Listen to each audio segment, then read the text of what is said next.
Hello दोस्तों, आज की वीडियो में हम बात करेंगे जीबी कैसे जाएं। तो जीबी जाने के लिए अगर आप भी इंटरेस्टेड हो तो इस वीडियो को ज़रूर देखें। दूर से देखें। इस वीडियो में मैं आपको पूरी इंफॉर्मेशन दूंगा कि कैसे जाएं और कितना बजट हो सकता है। अक्सर बहुत सारी मैंने भी रील देखी है जिनमें बताते हैं कि 1000 में कमरा मिल जाता है या 700 रुपये में मिल जाता है। तो दोस्तों वो वहाँ जाके मुझे पता चला, क्योंकि मैंने भी बहुत सारी रील्स देखी थी और मैं भी पहुँच गया रील्स देख के। और जब वहाँ पे जाके पता लगा तो सच्चाई कुछ और थी। तो वीडियो को पूरा देखें, बिल्कुल भी स्किप ना करें। मैं आपको पूरा बताऊंगा डिटेल में कि कैसे क्या कितने का है, रूम कितने का है, खाना पीने का लगभग आपको क्या पड़ जाती है कॉस्ट। तो चलिए वीडियो को शुरू करते हैं बिना टाइम गवाए। तो सबसे पहले हम बात करें कि वहाँ पे पहुँचना कैसे है। तो वहाँ पे जाने के दो ही रास्ते हैं। तो वहाँ पे आप अपनी गाड़ी लेके जा सकते हो। गाड़ी मतलब कि या तो अपनी बाइक या फिर अपनी कार।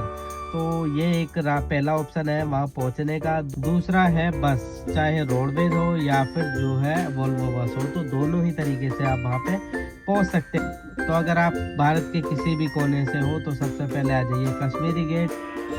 और कश्मीरी गेट से बैठना है आपको हिमाचल रोडवेज में, जो कि मनाली जा रही हो उस बस में बैठना है। और फिर जो है आपको उतरना है मनाली से 100 किलोमीटर पहले ओट स्टैंड पे। अगर आपको बस ओट स्टैंड पे नहीं उतारती है तो आप जो है मंडी स्टैंड पे भी उतर सकते हो। मंडी बस स्टैंड होता है मनाली से पहले होता है, मनाली वाले रास्ते पे जो पहले पड़ता है।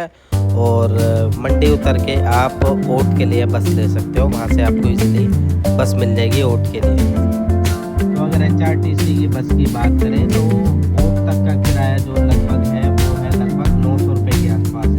और अगर आप मंडी तक जाते हो, अगर मान लीजिए आपको ओट के लिए नहीं मिल रही है, आप मंडी उतर जाइए और मंडी तक का जो लगभग किराया वो है 650 रुपये ऑर्डिनरी बस का। और वोल्वो बस की बात करें तो वहाँ पे जो किराया आपको हो सकता है वो है लगभग 900 रुपये के आसपास मंडी तक का, और 1000 रुपये तक का मान लीजिए आप। और अगर मान लीजिए आप मनाली में हैं, मनाली घूम के फिर आप अगर प्लान कर रहे हैं तो आपको क्या करना है, आपको करना है मनाली से लेनी है बस ओट के लिए। और अगर आप बाइक से एक्सप्लोर करना चाहते हो तो वो और भी बढ़िया है। अगर आप स्कूटी या बाइक रेंट करके जाना चाहते हो, रेंट कहाँ से आपको बाइक और स्कूटी रेंट करनी है। तो अगर आप मनाली से जा रहे हो जीबी के लिए चाहते हो तो आप मनाली से ही स्कूटी या बाइक्स रेंट करें, क्योंकि वहाँ पे आपको बहुत महंगी मिलेगी चीज़ें। जैसे कि अगर स्कूटी ले रहे हो तो 1000 रुपये की मिलेगी, और अगर बाइक ले रहे हो तो 1500 रुपये तक आपको मिल जाएगी। अगर यही चीज़ आप मनाली से लेते हो रेंट पे स्कूटी तो 500 रुपये की मिलेगी। और बाइक की बात करें तो बाइक आपको 1000 से 1500 तक मिल जाती है। तो वो आपको ज़्यादा बढ़िया रहेगा। अगर आप बाइक से जाना चाहते हो तो मनाली से भी रेंट करके जाएं, और अगर आप बस से जाना चाहते हो तो मनाली से पहले ओट के लिए बस लें। और अगर आप अपनी सवारी से आ रहे हो तो भी आपको मनाली से पहले ओट के लिए आना पड़ेगा। ओट से 25-30 किलोमीटर का रास्ता है जो कि जीबी को जाता है। तो अगर आप वहाँ पहुँच जाते हो ओट तक तो ओट से आपको बस भी मिल जाएगी डायरेक्ट जीबी के लिए। और वहाँ का किराया जो लगभग हो सकता है 100-150 रुपये। और जैसे कि मैं गया था तो मैंने ओट से बाइक रेंट की, क्योंकि मेरे को पड़ी 1000 रुपये पर डे के हिसाब से। और वहाँ पे जो है 1000 रुपये पर डे के हिसाब से एक्स्ट्रा जमा कर देते हैं। और जब भी आप स्कूटी रेंट पे हो तो मैंने वीडियो बताएं तो उसकी वीडियो अच्छे से बना दीजिए, ताकि बाद में वापस करते समय आपको किसी तरह की परेशानी ना हो, किसी तरह का आपके साथ स्कैम ना हो, आपसे पैसे ना लूटे जाए या फिर आप सिक्योरिटी जमा करते हो उनमें से पैसे ना काटे जाए। तो इस चीज़ का ध्यान रखें। और जैसे कि मैंने स्कूटी रेंट की थी ओट से, और फिर गया था मैं जीबी। और अगर आप ओट से जीबी के लिए स्कूटी रेंट करते हो तो आप उसमें मैक्सिमम 300 रुपये तक का ही पेट्रोल डलाए, उससे आपका जाना आना हो जाएगा। और आपकी जीबी के अंदर 4-5 लोकेशन है वो भी कवर हो जाएगी ईजिली। तो आप पहले दिन ही आप पहुँच जाते हो जीबी स्कूटी से या जैसे भी आप जाते हो। और उसके बाद में वहाँ पे होम स्टे ले। आप बात करते हैं होम स्टे की कि होटल वगैरह का प्राइस वहाँ पे क्या है। तो दोस्तों रील्स में बहुत ज़्यादा अफवाहें हैं, रील्स में बोलते हैं कि भैया 700 से 1000 के बीच में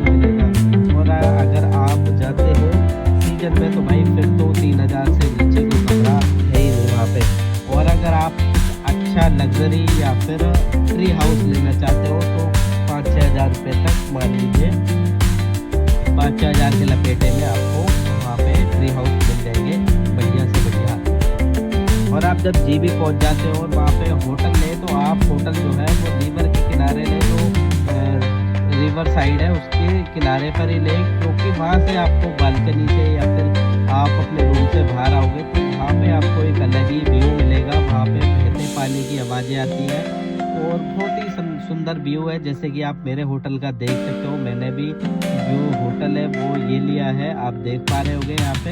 तो यहाँ से देखिए कितनी अच्छी रिवर साइडिंग हो रही है। और यहाँ पे नीचे किचन भी बनी हुई है रिवर साइड, जो कि यहाँ पे हमने ब्रेकफास्ट यहीं पे किया था रिवर साइड, और एक अलग ही फीलिंग आई थी। मतलब पैसा वसूल जगह है वैसे ये बहुत ही जबरदस्त। बट यहाँ पे खाने का प्राइस थोड़ा सा ज़्यादा है, उसके बारे में बात करेंगे। तो आपने मान लीजिए होटल ले लिया, तो अब आते हैं खाने पीने की बात में। तो अगर आप ब्रेकफास्ट ही करते हो तो लगभग भैया 100 से 150 रुपये के बीच में आपको एक मैगी की प्लेट ही मिलेगी यहाँ पे, जो कि इतनी कोई खास ज़्यादा नहीं होती। मेरे जैसों के लिए तो 2 प्लेट एक प्लेट की बराबर है। तो 100 से 150 के बीच में आपको एक मैगी की प्लेट मिलेगी। कि सुंदर नज़ारे के बीच में बैठ के आपने अगर चाय नहीं पी तो भाई आपकी ट्रिप अधूरी है। तो चाय की जो कॉस्ट यहाँ पे करती है 40 रुपये कप, कम से कम 40 से नीचे कप किसी भी होटल्स में यहाँ पे नहीं है। तो 40 रुपये का कप मान लीजिए एक पर्सन के लिए, और एक मैगी मान लीजिए अगर आप अकेले हो, और मान लीजिए 150 रुपये आपके हो गए। अगर आप 2 बंदे हो तो जो है 300 रुपये तो कहीं नहीं गए। उसके बाद में अगर आप खाना खाते हो तो सर 500 रुपये तक आ जाएगा बिल। डिनर करते अच्छा डिनर करते हो तो फिर जो है आपका जो बजट है ये 500 से करीब 700 रुपये तक आ सकता है। तो इस चीज़ का ध्यान रखें। ये हो गया भैया आपका खाने पीने का। अब बात करते हैं घूमने फिरने की कि फायदे पे आपको कहाँ जाना चाहिए। तो सबसे पहले आपको होटल ले लेना, होटल में चेक इन करके उसके बाद में आप कुछ खा पी लेना है। यहाँ पे जो मैंने बताया आपके होटल में ही मिल जाएगी आपको खाने पीने की चीज़ें, बाहर की साइड में या पता कर लेना आसपास ही। उसके बाद में पहले दिन आपको जो जीबी की जो पास की लोकेशन है वो कवर कर लेनी है। जैसे कि मेरे होटल से 700 मीटर की दूरी पर था ये जीबी वाटरफॉल, जो कि लगभग हम स्कूटी से गए थे तो 1 मिनट में पहुंच गए। अगर आप पैदल जाते हो तो 5 से 10 मिनट की वॉकिंग डिस्टेंस पे आपको ये मिल जाता है highland waterfall, sorry GB waterfall, जो कि आप नज़ारा देख पा रहे होंगे। तो यहाँ पे घूम के उसके बाद में यहाँ से लगभग 700 मीटर की दूरी पर है मिनी थाईलैंड वाटरफॉल।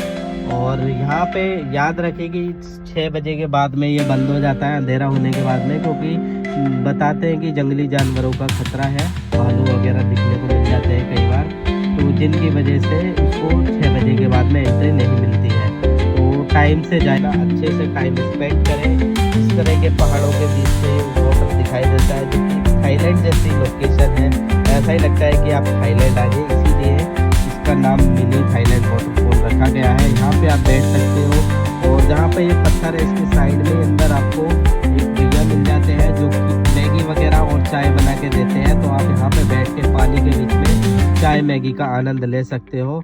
तो लाइफ टाइम आपको ये याद रहेगा। उसके बाद में आप अपने आ जाइए होटल में वापस, और रात में या डिनर वनर करके अपना सो जाइए, और सुबह 7 बजे या फिर 8 बजे आप निकल जाइए आगे के लिए, जो कि अगली डेस्टिनेशन है। और अगली डेस्टिनेशन जीबी से लगभग 12-13 किलोमीटर की दूरी पर है जलोरी पास, रघुपुर फोर्ट और सरोसर लेक। तो ये तीनों चीज़ एक ही जगह पे हैं। तो आप सबसे पहले पहुंचते हो जलोरी पास, और जलोरी पास से अगर लेफ्ट की तरफ जाते हो तो आप पहुंचते हो सरोसर लेक, और आप अगर राइट की तरफ जाते हो तो आप पहुंचोगे रघुपुर फोर्ट। और यहाँ जाना इतना आसान नहीं है, यहाँ पे जाने के लिए आपको पैदल ट्रैकिंग करनी होगी। रघुपुर फोर्ट अगर जाना चाह रहे हो तो आपको 3 से 4 किलोमीटर की पैदल ट्रैकिंग करनी पड़ेगी। कहने को तो दोस्तों ये 3-4 किलोमीटर की है, बट ये हम शहर वालों के लिए जो है किसी 10 किलोमीटर से कम नहीं होती। तो इसका चीज़ का ध्यान रखें। और बहुत ही मुश्किल है, बट जो आपको मज़ा आएगा ना वो एक नेक्स्ट लेवल आपको याद रहेगा ज़िंदगी भर। और पहाड़ी पे चढ़ते हुए इस तरह के जंगलों को क्रॉस करते हुए जंगलों के बीच से आपको जाना पड़ेगा। और एक चीज़ और आपको बता देता हूँ कि आप एक दिन में ये तीनों चीज़ें नहीं कवर कर सकते हैं, क्योंकि बहुत ही आदमी वहाँ पे थक जाता है बुरी तरह से। और एक चीज़ और बताऊं, अगर आप ऊपर जाके फोर्ट के ऊपर वहाँ पे होटल वगैरह बने हुए हैं छोटे छोटे ढाबे टाइप में, अगर आप वहाँ पे जाके कुछ खाते हो तो आपको जो जीबी में रेट है वहाँ से डबल टिबल रेट पे मिलेगी सब चीज़ें। मैगी की 200 रुपये की प्लेट है, और अगर आप ये राजमा चावल देख पा रहे होगे ये भी 200 रुपये के है। चाय वहाँ पे 50 रुपये की हो जाती है, तो ऊपर काफ़ी महंगा है।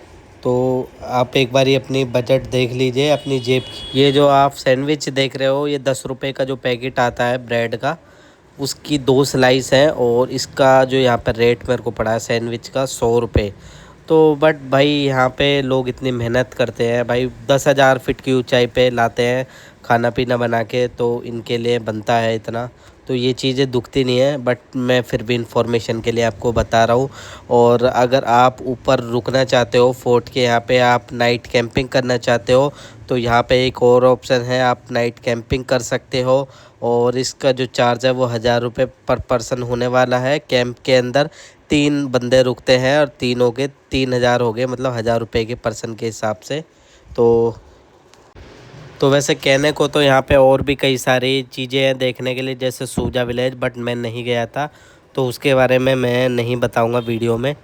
तो इस वीडियो को ही एंड करते हैं। अगर आपको वीडियो पसंद आए तो वीडियो को करना लाइक, चैनल को करना सब्सक्राइब। तो मिलते हैं नेक्स्ट वीडियो में, तब तक के लिए टेक केयर, बाय बाय।